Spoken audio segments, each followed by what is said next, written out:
Hello, everybody. It's Charlie, and today I figured we would just go over kind of the absolute basics of DID, dissociative identity disorder.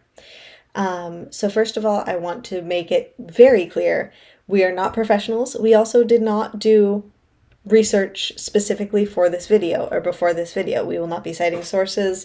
We are not research professionals. We don't claim to be. We never have. Nah.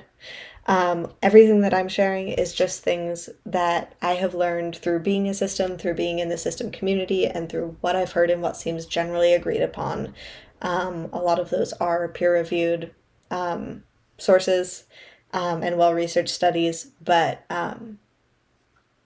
yeah, take anything that I say with a grain of salt, especially when it comes to research. This is just my understanding of things.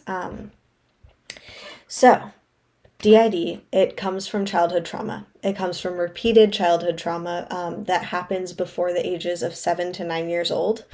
The reason that it can't develop later in life than that is because what's currently the leading theory in how DID happens, how it is created, how it begins, which is the theory of structural dissociation, which we've made a little video on it before, but essentially let's say that each person, when you're born, has different ego states. That's why you never see like a 2-year-old seeming bittersweet. They're happy, or they're mad, or they're hungry, or they're sad. Those don't really combine. And while they can maybe remember being happy when they're mad, those don't connect. So they're different separate states that are aware of each other, but they are separate. So at about 7 to 9 years old, those different ego states, it happens slowly over time, but by 7 to 9, all of those have connected, they have melded into one cohesive personality. And that person can now feel those complex emotions, can now experience those complex emotions. And while those states can be experienced separately, they can also be experienced together, and they're connected under one person. Now, the theory of structural dissociation says that people with DID who have experienced this repetitive trauma early on in life essentially develop amnesic barriers in between those ego states. So now angry can't communicate with sad anymore, doesn't even know that sad exists, doesn't remember when sad had happened. Now, of course, we're just using very basic terms for this and very base-like emotions, and it's not that simple, but that's essentially what happens with DID. And then once those have been separated by those amnesic barriers, that structural difference sets in. And now there are 2 or more different states that are separated. And the brain moves forward and learns how to cope with things, how to process things from that place. And so that's a coping mechanism that your brain will use then for the rest of your life, knowing that when traumatic things are happening, it can split off a new amnesic sector of the brain to handle whatever's going on right then, that the rest doesn't need to be worried about or doesn't need to be aware of.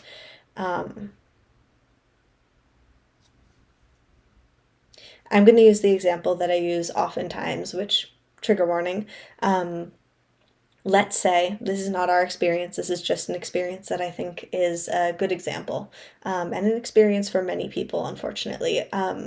Let's say that there is a child, and they live with their mom, and their mom has a boyfriend who comes and stays with them on the weekends. Now, the mom's boyfriend is abusive to this child on the weekends when he's there. The child knows that the mom knows. They know that they can't talk to her about it or it would just get worse.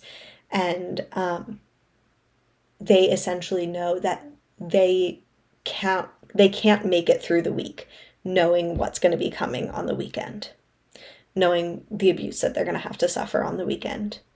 So the brain, once that structurally continues, splits off an amnesic sector for when that trauma is happening, maybe for the whole weekend, maybe just for when that trauma happens.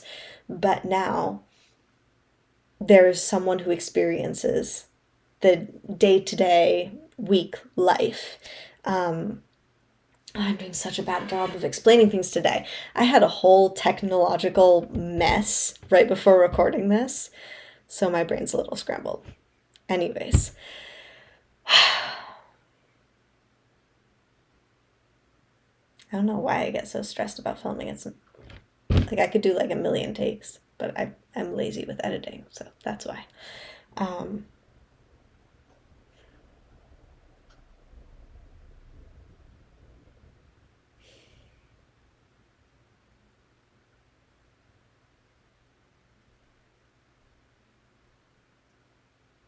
what was I just saying? So essentially, there's now the person who experiences the week who doesn't need to be living in fear constantly because they couldn't live in fear. Their body, their mind was not able to cope with that, and that's why the split happened. And now they're able to survive throughout the week and live throughout the week and be happy and not know what this other amnesic sector is going to experience and have to endure on the weekend. And amnesia is tricky. This disorder is made to keep itself a secret from you. The whole point of it is to keep the parts of you that are unaware that trauma is happening, to keep you unaware. If you knew you had this disorder, you would ask questions and you'd become aware. So amnesia covers itself up. It covers its tracks. You feel like you don't have amnesia until you really start becoming aware of that. And most people don't start becoming aware of that until adulthood. So yeah. Generally, throughout a system's life, the host is one of the ones, if not the only one, who is kept unaware of the system. The host is the one who handles day-to-day life and generally is kind of the face of the system that the rest of the world knows, oftentimes goes under the body's legal name, and is kind of who everyone else is pretending to be in the system, who everyone else is masking as. So the host of the system is usually the one who has the highest level of amnesia. That being said, the host can change throughout the body's life. We've had several hosts throughout our life. Whether the host changes because someone did become aware of the system and a new host was needed, or that person couldn't cope anymore, or plenty of other options, but the host of a system is just a role in the system like anyone else. It's just the person who's handling day-to-day life at any given moment. So many systems will have host changes throughout the body's life. And a lot of people think of the host as the real one or the original. And the theory of structural dissociation suggests that you start out with those multiple ego states, so there isn't really an original. And while there might have been a first host and a first person who really identified with the body's name, that's not necessarily going to continue. Like no one in our system, to my knowledge, has ever identified with our body's name. So a lot of people get hung up on that and like, who's the real one? And that's just, we're all real. We just are fragmented.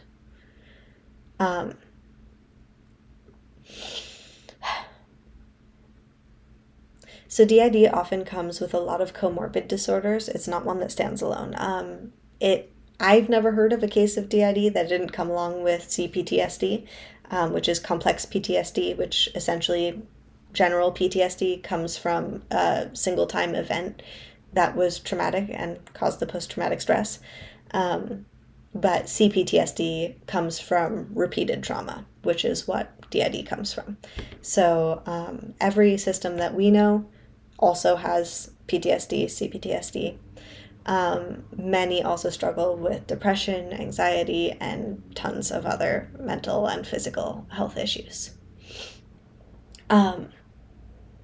Something that a lot of people seem to have questions about when they start learning about the DID community, but makes a lot of sense when you think about it, is that almost like a very large majority, I think it's almost 9 out of 10 systems, are women or are in female bodies. It's just a reality that young girls are more likely to become victims of abuse than young boys. Not that young boys cannot go through that or don't go through that, but it's just more common, which is why you'll see more female systems out there. Also, the majority of systems, I don't remember the exact statistics that I've heard from this, but the majority of systems did experience some form of sexual assault in childhood. That's not to say that every system has experienced that. There are many other potential causes for DID, many other things that happen, but that is a leading cause for DID. A big thing that the media likes to perpetuate that's an issue in our community is that the media loves to be like, oh, there's a murderer altar, because that makes for fun and interesting Hollywood shows and movies. But just generally, victims of abuse are less likely to become perpetrators of abuse than to become victims again. We're really no more dangerous to someone on the outside than any other person in the world. That being said, being dangerous to ourselves, unfortunately, people with DID do have a 70 to 78%, there's a 70 to 78% rate of suicide amongst people with DID. That's not saying people who succeed. That's saying that 70 to 78% of people with DID have attempted at least once in their life, which is a huge reason that we are advocating, that we are trying to spread awareness and education.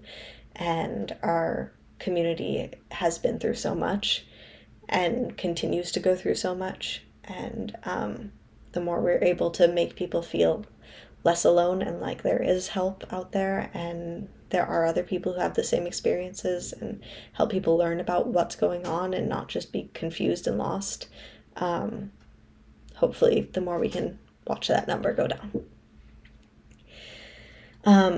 DID is not as rare as people perceive. That's not to say that it's common. It's not a common disorder.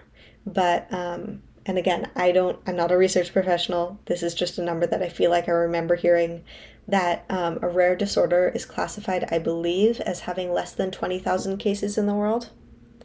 I'm not 100% sure on that. But DID is not classified as a rare disorder.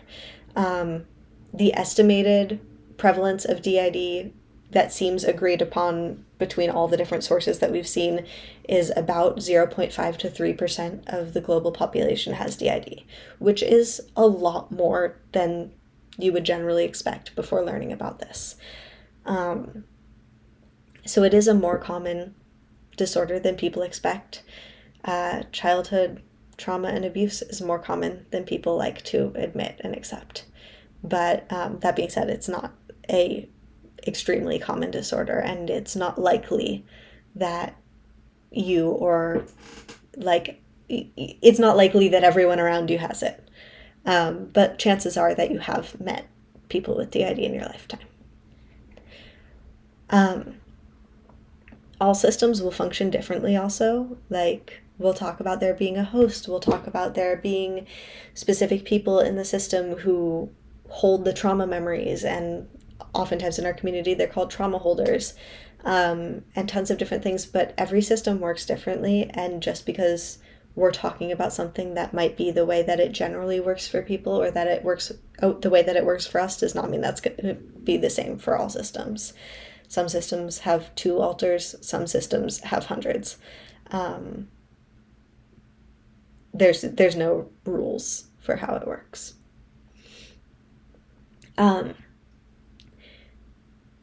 Along with that, there is a lot of all over the place information online right now. The conversation about DID has been kind of exploding still within small communities.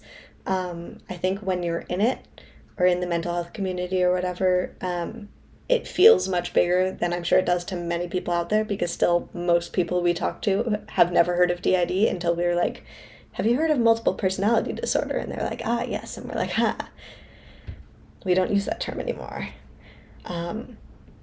That's like 2 decades old. But for for those of us who have seen what's going on online right now, there's a lot of messy information out there. So just know to take what you hear a little bit with a grain of salt, and do your own research and listen to other systems, and all of that, because there are a lot of people who feel very strongly and very defensively about their understanding of their mental health journey. But a lot of those people, my dog's barking, are very early in their understanding and may not have even gotten the chance to speak with professionals yet. And so you really just want to be careful with, listening to people, great. But listening to people and then going and taking that and trying to tell someone else that they're wrong because you had heard someone else say something else, that's what we're seeing a lot of happen in our community right now. So just be aware of that as you're learning. DID to a lot of people on the outside does seem really fantastical. There are things like fictives and factives and non-human alters. And this all might sound fantastical, but it's really not when you're actually in the shoes of the people dealing with it. So fictives and factives essentially are just alters who exist, who, when they were formed. So when an alter forms, it's because the body, the system, needed someone to deal with a certain trauma or stress that's going on that no one in their system at that moment was capable of handling. So oftentimes it's going to be someone who has attributes that are specifically kind of catered to what the current issue is in the system's life. So an example that we have of a non-human alter in our system is when we were a child, there was a time where there were many times where we were held underwater for extended periods of time and thought we were going to drown. And sometime in there, we had a split and had a new alter. And this child's mind, remember that this disorder comes from the mind of a traumatized child. This child's mind thought, there are people talking. This child's mind thought, what could survive this right now? I can't, what could? And we developed a mermaid alter. Because of how DID is treated online, it's hard to talk about non-human alters. It's hard to talk about fictives and factives. Fictives and factives are alters who, to some degree, might be like inspired by a character in a show or someone who you know in your life. Factive is someone who actually exists or existed, and a fictive is someone from fiction. But a lot of the times it's just that they have that person's name or look a little bit like them internally. A lot of systems you just kind of know what the alters in your system look like, despite like obviously some people can actually see each other internally if you have like a developed like internal world. We don't, but when I think of myself, I know what I look like. I don't look like this body. And when I think about other people in my system, I know what they look like. I kind of get flashes. I don't know where that's from. I don't know if it's the same for all systems, but that's how I experience it.